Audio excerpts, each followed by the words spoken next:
Siwalalat dan Werinama tertinggal di berbagai pembangunan. Kecamatan Werinama dan Siwalalat menjadi daerah yang tertinggal selama ini dalam berbagai pembangunan.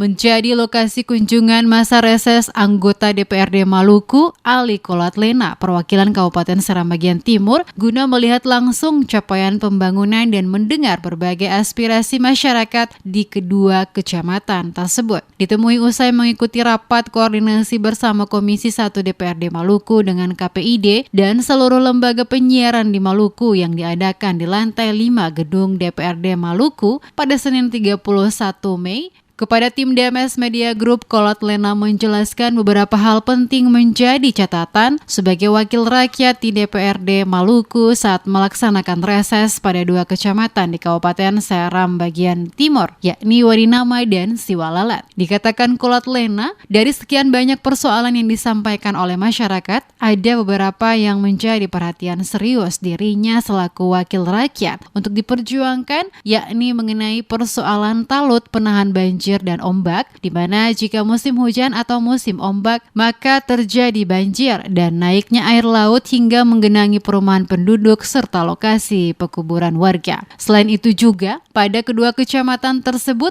layanan telekomunikasi, jaringan seluler termasuk jaringan internet pada sejumlah desa belum terjangkau secara merata, sehingga menyulitkan warga untuk berhubungan keluar termasuk mendapatkan informasi secara cepat lewat internet. Hal yang paling mendesak dan perlu untuk segera dilaksanakan baik oleh pemerintah daerah Kabupaten Seram Bagian Timur maupun Provinsi Maluku menurut Kolatlena adalah persoalan akses transportasi, jalan dan jembatan yang menghubungkan kedua kecamatan tersebut dengan daerah-daerah lain menjadi terhambat akibat akses jembatan yang dikerjakan hingga saat ini belum juga terselesaikan pengerjaannya.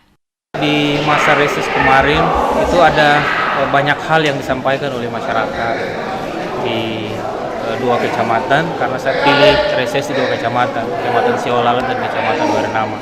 Nah, di sana memang problemnya kompleks. Cuma dari sekian banyak masalah yang disampaikan pada kita, itu ada 3 hal yang saya pilih karena itu lebih banyak disampaikan. Yang pertama itu karena ini musim penghujan dan musim angin timur ini di awal itu terjadi abrasi dan erosi di mana-mana. Dan pengikisan sungai dan laut, pantai, dan itu mengancam beberapa tempat pemakaman umum. Bahkan ada beberapa kuburan yang sudah jatuh.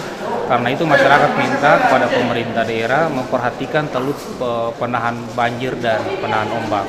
Karena itu menjadi kebutuhan paling mendesak untuk masyarakat di dua kecamatan, terutama di Desa Werinama, di Desa Abuleta, dan juga di Desa Tunsai. Selaku wakil rakyat di DPRD Maluku, dirinya berharap 3 persoalan yang menjadi fokus utama untuk dapat diselesaikan baik oleh pemerintah kabupaten maupun pemerintah Provinsi Maluku bisa segera dapat direspon untuk ditindaklanjuti penyelesaiannya, baik pembangunan talut penahan ombak maupun banjir, sarana telekomunikasi yakni jaringan telepon seluler dan internet, serta sarana transportasi jalan dan jembatan.